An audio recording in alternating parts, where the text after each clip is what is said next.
sigo então aqui no meu estúdio, mas eu tenho a companhia agora do nosso Misael Mainetti, porque segundo o levantamento do Instituto Paraná Pesquisas, o governador Tarcísio de Freitas está muito bem posicionado. Vamos chamar então o Misael, que vai trazer os detalhes para a gente, e bem posicionado numa possível campanha para reeleição. Fala aí, seu Misael.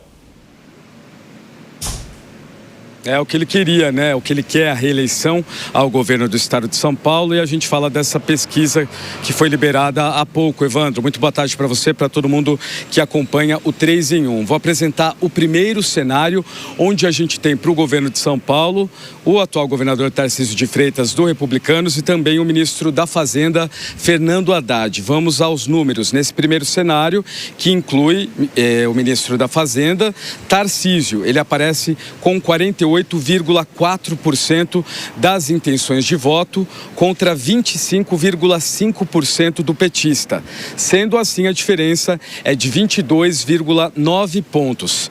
Terceiro lugar, a gente tem Érica Hilton, pelo PSOL, com 9,7% das intenções de votos, e Paulo Serra, do PSDB, com 4,8%. Por fim, Felipe Dávila, do Novo, com 1,3%. Os entrevistados que não souberam responder ou não opinaram somam 3,7% e brancos e nulos 6,5%. Pois bem, a gente vê aqui então, né, uma diferença aí de 22,9 pontos quando a gente coloca Tarcísio de Freitas e Fernando Haddad.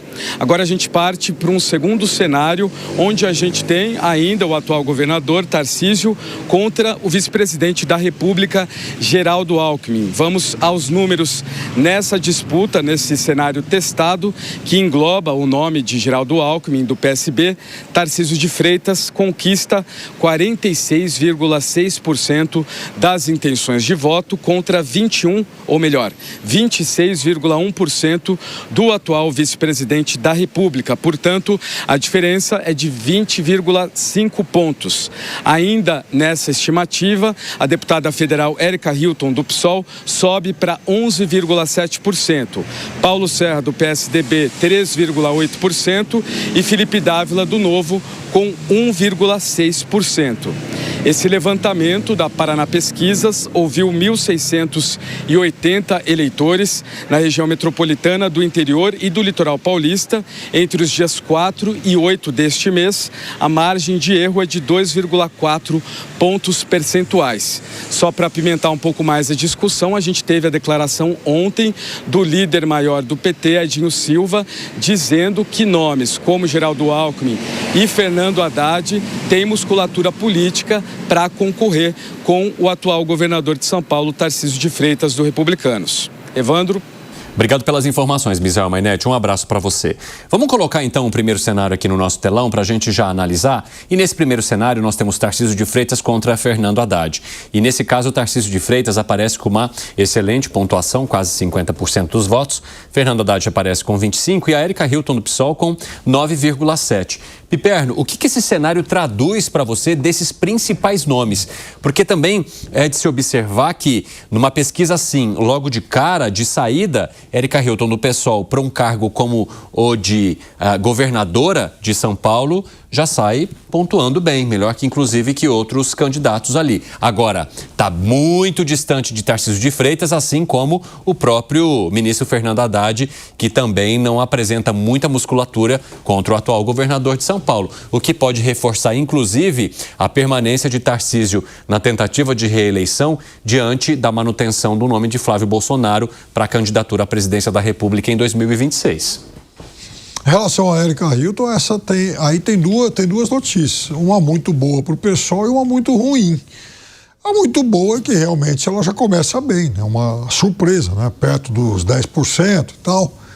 E a notícia ruim, o pessoal vai ter que reavaliar muito isso, é que não sobram mais puxadores de voto para deputados federais. Por quê? Porque o pessoal já não vai ter o Boulos, que foi o deputado federal mais votado aqui em São Paulo na eleição passada. Ele teve 1 milhão de votos. A Érica Hilton é outra grande aposta. Se ela for candidata ao governador, não tem nenhum. Vai ser realmente um problemão. Agora, Em votos válidos, isso que o governador Tarcísio tem, dá mais ou menos em torno, aí eu não fiz minuciosamente a conta, mas dá em torno de 55%. O cenário, enfim, 54% por aí. O cenário tranquilo, mais ou menos parecido, Evandro, com a conta de chegada na última eleição, quando ele bateu o Haddad por 55 e pouquinhos a 44 e pouquinho. Eu quero também trazer o outro cenário que tem o ex-governador Geraldo Alckmin, agora vice-presidente da República. E aqui a gente mostra que, inclusive, Alckmin tem um melhor desempenho do que Fernando Haddad. Então, cai um pouquinho a porcentagem, o percentual aqui de Tarcísio de Freitas, e o Geraldo Alckmin consegue um pouco acima do Fernando Haddad, assim como há uma distribuição de votos também nesse cenário maior para Erika Hilton, que supera os 10%, chegando a 11,7%. O que isso indica para você, hein, Zé Maria Trindade? É uma transferência pequena dos votos ali da esquerda, mais à esquerda, né, a esquerda da esquerda,